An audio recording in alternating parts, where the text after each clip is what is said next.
Pastor po, ang pinakamataas na puri, pagluwalhati at pagpaparangal ay sa ating pinakamamahal na Panginoong Jesucristo po lamang. Dubling paggalang sa ating beloved Pastor in the Lord, parents in the Lord, ating inaalala ang pinagpalang aral at turo ng ating mga minamahal sa magulang na si Pastor Wendy Almeida at Assistant Pastor Lina C. Almeida, maging sa beloved children. Maraming salamat po. Ganun din po sa pagbati ay aking pinapaabot sa ating ordained preacher, sa kanyang pamilya, sa mga preacher po, yung mga nakatalaga po sa gawain ito. Magandang hapon po at happy 9th anniversary sa ating mga mahal. Nagpapasalamat po ako na napabilang po sa gawain ito sa Marshall. Tunay po talagang dati po talagang napakagulo ng aming buhay nung wala pa po kami dito sa gawain ito. Talagang hindi ko po lubos maisip kung paano nagbago. Isa lang po ako ding napakagulong pamilya. Ang aming pamilya po ay talagang napakagulo dahil lahat po ng bisyo din ay nasa akin. Nakatira po ako sa dako ng Binakayan dati. Isa pa lang ang aming anak. Tunay po, nag-aarkila lang ako ng bisikleta. Talagang 5 piso lang po ang binabayad. Ang upa ko, hindi ko pa po nababayaran. Pumapasok pa po ako ng linggo. Talagang kapos pa rin po maging sa loob ng 1 linggo, 7 araw ko po tinatrabaho. Talagang kapos pa rin po dahil wala talagang patutunguhan ang buhay kapag wala pong nagagayad sa atin. Tunay po, papasalamat po ako dahil dinala po kami sa tunay na gawain na ito. Dahil dati po mayroon din kami sinaaniban na mga ibang sikta, subalit talagang hindi po namin natagpuan ng tunay at totoong pagsunod. Pag-uwi ng bahay, nangangako po na magbabago. Pag-uwi, ganun pa rin, andun pa rin po ang bisyo. Subalit dito po, nung natagpuan namin ang tunay na gawain, tunay po, napakabuti na mahal ng Panginoon dahil hindi man po karapat-dapat kinahabagan ng mahal ng Panginoon sa tulong po ng panalangin ng tunay na tao ng Diyos. Tunay po, nagpapasalamat kami dahil po sa ngayon, bagamat ako po isang sulong parents din, naging rin po ako na talagang mula pagkabata, wala po ako naging magulang na nag-guide sa akin. Talagang laking kalye din po ako. Kaya sabi nga po dati nung wala sa vocabulary ko yung tiyak at karawagan, takbo, tawag, yung sinasabi ko ang lalaki daw hindi marunong umiyak. Subalit hindi po pala yung totoo. Ang totoong lalaki po pala yung nilalabas ang tunay na damdamin at pinapakita ang totoo.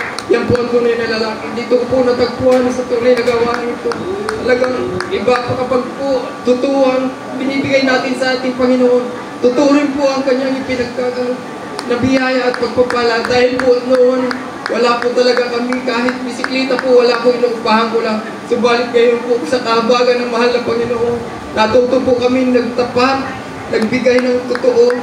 Tunay po, hindi lang po bisikleta ang ipinagkaloob sa akin. Ilang motor na po ang dumaan sa akin, maging nasakyan po, nag-4 wheels, nagkakutsi na po ako. Ngayon po, kahabagan, meron na rin po kaming Toyota Light Ace po. Tunay po, hindi lang po basta-basta. Hindi ko po lubos may paliwanag kung paano nangyari. Subalit alam ko, walang imposible sa mahal ng Panginoon. Tunay po, kapag susunod tayo sa turo ng ating mahal ng pastor, tunay po, hindi lang po talaga manugan ang ating mahal ng pastor dahil po ilang beses ko po napatunayan yan dahil po nung kasagsagan po ng pandemic bago kabautismo lang po namin sa mga 2 buwan pa lang po nangyari po, nagkasakit ng aking beloved asawa. Talaga po naririnig ko po sa mga patotoo na yan. Sabi ko, tunay kaya yung sabi ko nga po, baka kinakausap lang po ng mga preacher o mga namamahala yung magsasalita. Hindi ko po lubos sa kalain. Ako rin po ay tatayo sa inyong harapan. Tunay po, hindi ko po alam. Yung po na nangyari po na nagkasakit po ang aking beloved asawa. Tunay po na namatay na po siya ng kalahating oras. Wala po talagang hininga. Nag-iba na po ang kulay niya. Kahit sa ako po ilapag, talagang tigas na po siya.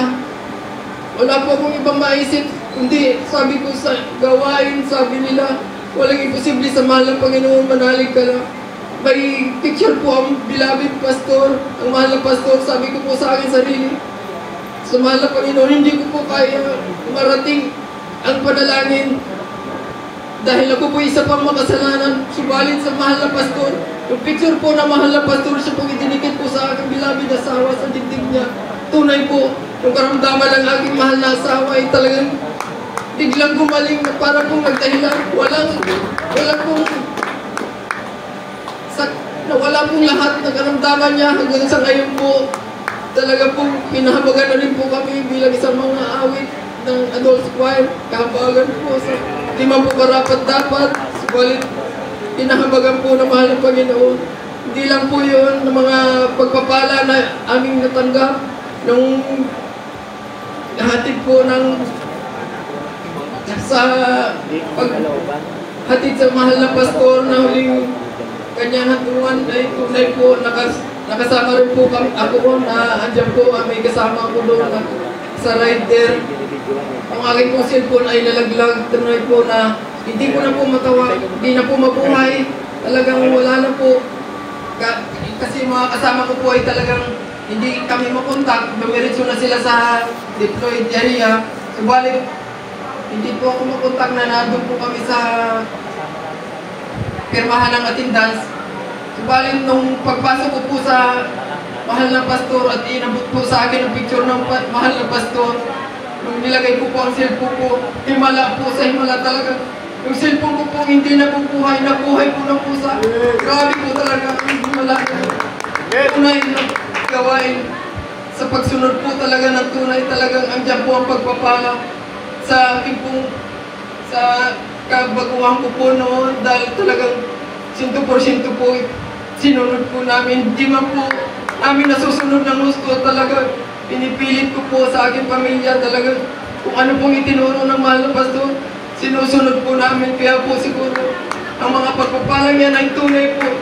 Hindi man po namin nihiling, andyan po, pinagkakaloob ng mahal na pastor, ng mahal ng Panginoon sa tulong po ng unang panalangin ng mahal na pastor.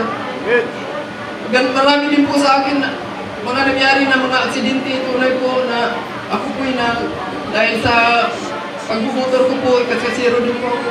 Dahil sa isa nalilate ako sa trabaho, nag-collapse na rin po ako sa kalsada, sa gitna. Kalsada talagang, yan po yun. Wala na akong paningin, wala na akong makita na halos 15 minutes na po akong pinipilit ko pong imulat ang aking mata, wala na po. Talagang pinaranas po sa akin ng mahal ng Panginoon na kung ano ang pinakailalim ng kadiliman. Talaga pong yun na po ang nakikita ko. Subalit kung itinaas ko po ang kamay ko, talaga grabe ang himala ng mahal ng Panginoon. Nagbumalik po ang aking paningin at kalakasan. Tunay po kapag ang puso po natin ay sumusunod ng maayos. Dahil po nung time na yun, hindi po ako nakapagpanalangin bago ako umalis. Kaya siguro po pinaalalahanan ako ng mahal ng Panginoon. Kaya po, hindi lang po yun, napakarami pong mga himala at pagpapala sa aming buhay. Tunay po, kung ipikwento ko po lahat talagang napakahaba po ng oras. Subalit, may exit po ang oras na atin. Medyo may time, kaya po ang lahat ng papuri, pagluwalhati at pagsamba ay sa ating pinakamamahal na Panginoon. Salamat po, Brother Sultan po. Ngayon po ang binabagit niya po na about sa picture na yung pong Diyos